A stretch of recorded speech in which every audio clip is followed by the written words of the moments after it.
Bueno, chicos, vamos a ir con las funciones vectoriales reales, ¿sí?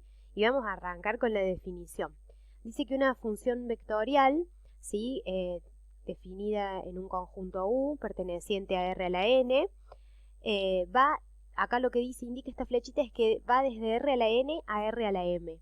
¿Qué sería eso? Que este es un conjunto de salida, R a la N, y este sería el conjunto de llegada, R a la M. Significa que este conjunto de salida es el dominio y el conjunto de llegada es la imagen, ¿sí? Igual que en el análisis 1. Lo que pasa es que ustedes en el análisis 1 iban de R en R, ¿sí? Donde esa R estaba a la 1, ¿sí? Y ese dominio ustedes lo veían en una recta, ¿tá? Por eso se decía que el dominio lo veíamos en la recta X. En este caso, si la función fuera de R a la 2 en R, por ejemplo, lo veríamos en un plano. Si fuera de R a la 3, lo veríamos en el plano, en el espacio X y Z, ¿sí? Entonces, una función que va de R a la tanto, por ejemplo, de R a la 2 en R, de R a la 3 en R, ¿sí? Puede ir de R a la 2 en R a la 2, de R a la 3 a R a la 3, ¿sí? Es indistinto. Lo que me indican estos conjuntos, el N y el M, es también el gráfico que yo voy a realizar, ¿sí? Porque si yo tengo una función que va, por ejemplo, de R a la 2 en R, mi gráfico va a estar en 2 más 1, en 3, ¿sí? Ya lo vamos a repasar a eso con el tema de las superficies, porque las superficies que ustedes las hacían en álgebra, desde el punto de, o en geometría, desde el punto de vista geométrico que hacían una superficie, nosotros ahora la vamos a interpretar desde el punto de vista de una función, ¿sí? Entonces, volvamos a la definición. Dice que es una regla que asocia acá de vector X, fíjense y tengan especial cuidado acá, esta X es una X grande, ¿sí? De U, del conjunto U, un vector bien determinado, f de X grande, de nuevo, de R a la M. Bien, ¿por qué dirá esa X grande? ¿Esa X grande a qué se refiere? Hace referencia a que en ella contiene a X1, X2, X3, Xn. Nosotros acá le podemos decir X1, X2, le podemos decir X, Y, Z, W, ¿sí? Significa esa X grande que contiene a varias variables, ¿está bien? Es decir, a n variables, porque es el conjunto de salida, ¿sí? Ahora, esta f de x, que es la que yo voy a tener de conjunto de llegada, ¿cuántas funciones voy a tener? M funciones, ¿sí? Esta f de x, a su vez, en su interior, tiene funciones. Tengo una f1 de x grande, f2 de x grande, ¿sí? Fm de x, m funciones, ¿sí? Y acá dice, donde f1, f2 y fm son las coordenadas del vector f de x, por lo tanto, esas funciones se las llama funciones coordenadas, ¿sí? El vector f de x grande es la imagen bajo f del vector x. Entonces, igual que en el análisis 1, ¿qué hacíamos? Tomábamos la función, las variables, la x y z, por ejemplo, la x y z w, la x1, x2, x3, lo que sea, la pasamos por la función, hacemos f de x grande, ¿sí? Y vamos a obtener como respuesta la f de x que tiene las funciones coordenadas, ¿sí?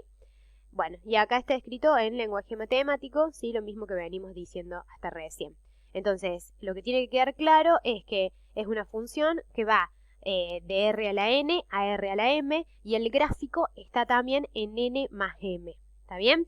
Ahora vamos a trabajar con varias funciones en el dominio, con varias variables en el dominio y con varias funciones en la imagen. ¿Estamos? ¿Se entiende eso? Veamos un ejemplo. Acá el que sigue. A ver, ahí va. El paraboloide, ¿sí? Que es un ejemplo que ustedes lo tienen claro de la geometría analítica. Tenemos una función que va, fíjense, de salida, el conjunto de salida es R a la 2. ¿Por qué? Porque tiene XY, ¿está bien? Entonces, ¿dónde vamos a ver el dominio? En el plano, ¿está bien? En el plano XY. Y va hacia R. ¿Por qué? Porque acá tenemos una sola función, ¿sí? No tenemos F1, F2, F3, tenemos una sola función. Por lo tanto, este gráfico, ¿dónde va a estar? En 2 más 1 va a estar en R a la 3. Y acá tenemos el paraboloide, ¿está bien? Acá lo que sigue es ejemplos, ¿ven? Las trazas del paraboloide, como para recordar lo que ustedes ya lo tienen aprendido. Otra vista superior, ¿está bien? Acá, ¿qué hacíamos? Lo cortábamos con planos y veíamos las trazas que nos aparecían. Tenemos la silla de montar, que es otra superficie del álgebra, la esfera, y acá tenemos un montón de superficies, que a su vez les dejo yo un PowerPoint de repaso de superficies, para que ustedes lo tengan a mano cuando ven que es una superficie, pero no se acuerdan qué pasaba cuando, qué término era positivo, qué término era negativo, si tenía que ser igual a 1, a 0, qué indicaba el A, qué indicaba el B, ¿está bien? Esas cosas propias de superficies están en un PowerPoint aparte en el campo virtual. Bueno, y ahora vamos al gráfico del dominio. Lo que nosotros graficamos en este análisis 2 es el dominio de la función. No graficamos la función en R a la 3, si bien también lo podemos hacer y hay ejercicios en la guía para hacerlo, nos vamos a detener ahora en el gráfico del dominio. En este caso estas funciones van de R a la 2 en R, ¿está bien? Lo que hace esta función, fíjense, es una f de xy, tenemos el dominio en el plano xy y va a R. Por lo tanto, el gráfico de la función está en R a la 3, pero el gráfico del dominio está en xy. Y eso es lo que nosotros vamos a graficar, el dominio de la función. Y acá está escrito el dominio. ¿Por qué se llega a esto? Ya vamos con los simbolitos esos que están todos borrados por el tipeo distinto, ¿sí? Acá ¿qué tenemos? Fíjense, lo primero que hay que establecer de esta función es qué restricciones tiene o qué cosas a mí me complican al momento del gráfico, ¿sí? ¿Qué es lo primero que me complica a mí acá? La raíz, ¿sí? Entonces, ¿yo qué tengo que hacer? Tengo que sacar esa raíz y, o decir, ¿qué es lo que a mí me frena? La raíz. ¿Por qué? Porque todo esto que está abajo de la raíz, ¿sí? No puede ser menor que 0, ¿sí?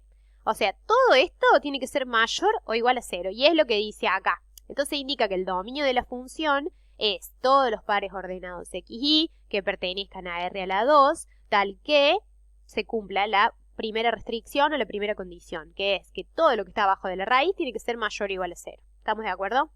Bien, y al momento de graficarlo, fíjense, a mí acá no me conviene despejar y, ¿por qué? Porque yo acá, cuando ya lo veo así, ¿sí? Si yo paso este 1, bueno, tengan cuidado, ¿no? Con esto, porque yo acá tengo que todo esto es mayor o igual que 0, ¿sí? Acá hay un mayor o igual.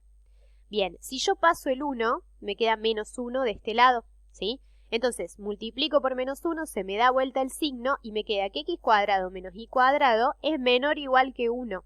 ¿Qué significa x cuadrado menos y cuadrado y un 1 ahí? Ustedes ahí, en ese momento es donde nos tenemos que plantear si conviene despejar la y para graficar o si nos damos cuenta que hay una...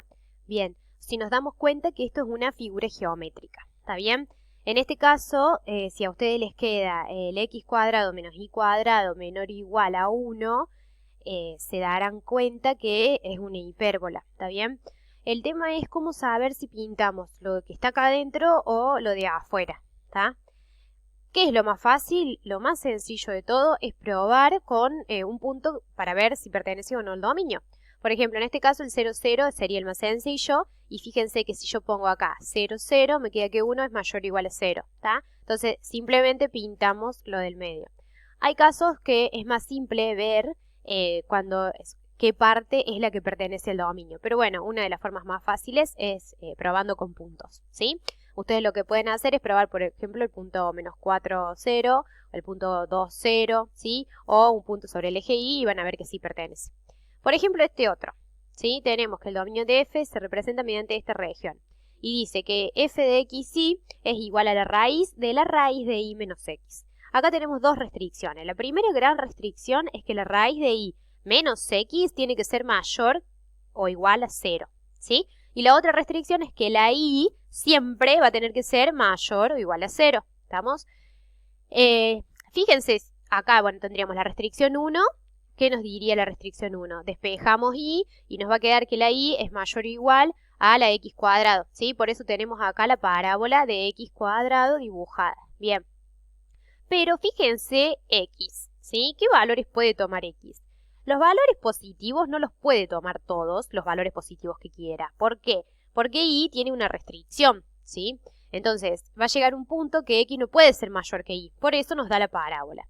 Pero x sí puede ser menor que y. ¿Y a qué me refiero con eso? Me refiero a que x puede tomar cualquier valor negativo que se le ocurra. ¿Por qué? Porque tengo este menos acá adelante. ¿Está bien? Entonces, por eso es que este cuadrante está todo pintado. Siempre que la y sea positiva y que la x sea negativa, va a valer cualquier número, ¿sí? Y acá está expresado el dominio con las dos restricciones, ¿sí? De todas maneras vamos a poner algún ejercicio con restricciones de dominio para que a ustedes les quede más claro. Bien, y en el video que sigue vemos curvas de nivel. Acá terminaríamos con dominio.